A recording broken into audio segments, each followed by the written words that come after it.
恭喜你完成大老王课堂的学习。大家好，我是一休。今天是北京时间2025年8月1号。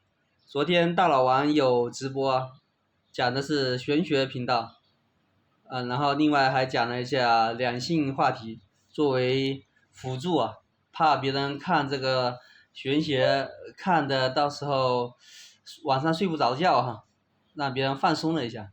我们重点就关注这个玄学的第一个故事啊。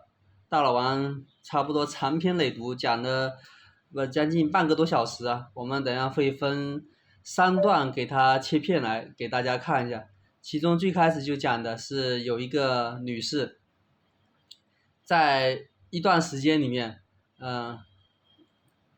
连失3个亲人，应该是2个亲人，一个是她老公，一个是她妈妈，然后第3个就是她自己，也要将近得癌症，前面2个都是癌症，所以说也是一个非常悲催的一个故事。然后她这个女士呢，她现在还有一个小孩啊，现在非常牵挂的就是她自己走了之后，她小孩怎么办？然后在这种艰难的抉择的时候，因为她也是大老王的听众嘛，所以就给大老王写去了信，在寻求大老王能否给出一些指导性的建议啊。大老王还真的给了他指了一条路，到底这个能不能让他这一个相当于就是不平坦的人生啊，也就是艰难的人生，能不能有一线生机啊？就看这个整个命运的造化和这个大老王是否真的是有这个大智慧的人了，指的这条路真的能不能管用啊？具体是什么路呢？请看之后的这个视频。好了，话不多说，有诗为证啊。今天给你们讲一个我们的教友，一个女士啊，气血给我写的这个信啊。王哥好，终于鼓起勇气给您写信。我是您国内的观众，每天都听您的切片，您真的是一位睿智的导师。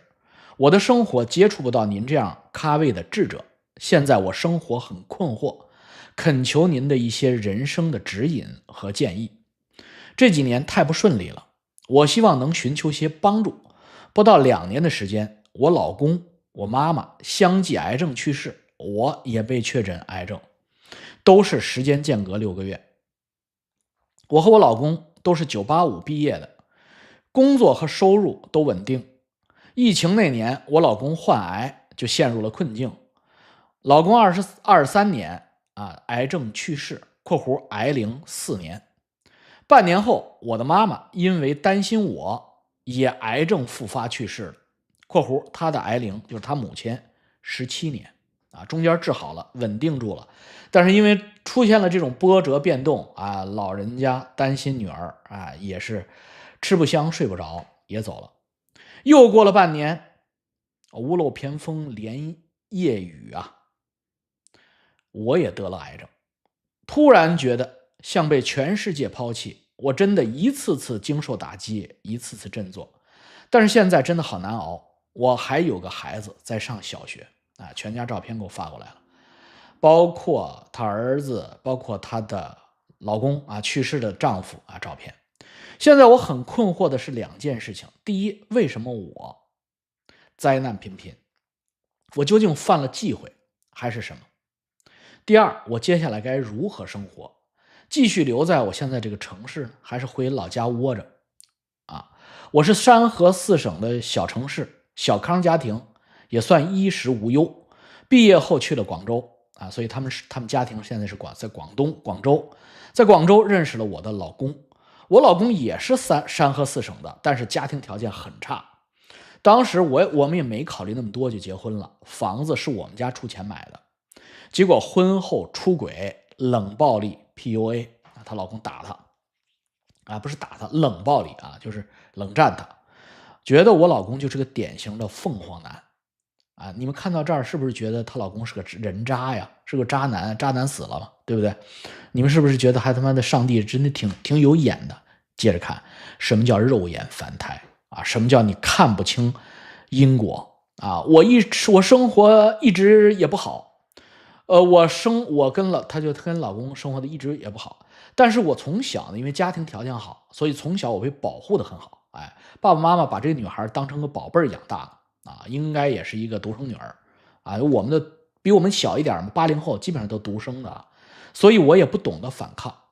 后来我老公有次住酒店，梦见自己死了，哎，她老公做了一个预知梦啊，梦见自己死了。这个梦不是普通的梦啊，这个梦是个预知梦啊，因为他真的死了。我和儿子在旁边哭，加上主要是被小三甩了。啊，加上主要是被小三甩了，这个是这个女是自己家的啊，这个不是主要的，还真不是被小三甩了，因为他可以再找小四嘛。从那以后，他决定回归家庭，结果没1年就挨了。现在你知道了吧？那什么叫强求啊？回归家庭没1年就挨了，就得癌症了。接下来就是陪着老公抗癌，我自己的身体也在那个时候变差了，一直焦虑失眠。我老公生病后也找过一些先生看过啊，有说是祖坟的，有说是我现在的房子问题的，结果我们把祖坟也迁了，房子也卖了，也搬家了，但结果还是这样。附上我和我老公的八字，也不敢奢望您一定看缘分。谢谢王哥啊，我免费给你看啊，你放心啊，我找个时间给你看好，给你发过来。我一直都有看您的视频，看过您说的改命的视频。我当时癌了之后，第一件事情就是我要辞职，我要离开一直生活的城市。可是慢慢的发现，改变自己的轨道挺难的。我一个人带着孩子，工作原本稳定，收入也还可以，想着如果恢复好了，还可以回去上班呢。毕竟没有收入来源，可能会更糟。在这边，在广州啊，医疗也好，看病也便宜。孩子待的也习惯了啊，因为他医保还不错，因为他公司啊单位也都很好啊。回了老家有事情有人帮忙带孩子啊，就是回了老家有什么，毕竟亲戚多啊。可其他我觉得就挺陌生的了啊，这可以理解，因为他们大学毕业就走了嘛，上大学985就走了，因为山河4城小城市不可能有好大学，所以这个情况我们非常了解。18岁哎离开家了，那你到今天38、40多了，那你回去对于你来说，你家乡似乎是什么？独在异乡为异客啊！每逢佳节虽然倍思亲，但你真回去以后，也就是黄口小儿已经不认识你了啊！笑问客从何处来啊！所以，可是坚持在外，怕哪天病了，一个人啊留下孩子怎么办呢？有时这些事儿不敢多想的，觉得自己也像个无根的野草，活了大半辈子都不知道自己该在哪里啊！我的情况就写到这里，希望您拨冗查看，给予一些建议。另外，之前听您讲过前世今生的，说下我当时的故事啊。我年轻的时候，大概15年前，当时听说台湾一个催眠大师叫廖月鹏啊，前世今生的音频啊，我一个朋友说他看到了前世啊，于是呢安利给这个女士啊，然后我很好奇，自己也试了一次，果然第一次就被催眠了，但是后来再试几次都不行了啊。这个地方我插一下，为什么廖月鹏老师的音频能第一次就把你催眠，而之后你再也进不去了呢？第一，你第一次被催眠是真正的被催眠了，真的被催眠了，不是说你的心理暗示。为什么呢？因为你是个易被催眠体质啊。为什么？你很简单，你看你的命啊，你的八字太弱了，你的命啊太糟糕了啊。所以说句不好听的，如果人间分3、6、9等的话，您这命呢基本上就是最下等啊，再往下走2节你就到地狱去了。所以呢，你呢就比较容易感应这些东西啊。你要搁在古代呢，这都是丫鬟命啊。我们中国有句老话，笑话小女孩叫小姐身子丫鬟命，说的就是您这个命啊。那这不是坏话啊，老王丝毫没有落井下石的意思，只是告诉你实话，就是为什么你这么容易被催眠，而你为什么第2次、第3次、第4次再想看看，再想进去再看看自己元辰宫也好，自己这个催眠不进去了呢？很简单，催眠进入多维时空，看你的元辰或者看你的前世，那个是上帝或者造物主造的我们这套程序里面的 bug。 就是换句话说，催眠的这段录音是一个小的病毒，然后你啪一下就进去了。但是你再想进去，这个系统是有自我防御机制的，所以他就把你那个病毒的漏洞给堵上了，所以你再用廖月鹏的同一段音频，你进不去了。那除非廖月鹏老师亲手再给你上剂量啊，加剂量，这就跟吃药产生抗药性一样，或者给你改方子，你能再进去。但是你还是用那种静态的那种重复的音频，同一段你肯定就进不去了。因为你从科学的角度讲啊，刚才是从玄学角度讲，那从科学的角度讲，你就你心里边已经有预期了，就是骗你，就跟讲笑话一样，第一次哇捧腹大笑，再给你讲你就笑不出来了，为什么？你已经知道他要讲什么了。所以呢，我们看看他催眠之后他进入的这个境界，他看到了什么。催眠像是一个很短的梦啊，清醒后不像睡醒那么迷糊，反而很精神，时间很短，大概只有10分钟左右。我在前世梦境里是一个丫鬟，哎，你今世虽然你今世你还是那个命啊，但是虽然不是丫鬟了啊，但是呢，你还是那个命，因为今世没丫鬟了，生活在一个类似日本的小镇，那应该是在琉球啊，被一个没落的主人卖掉了啊，或者琉球或者韩国啊，被一个没落的主人卖掉了。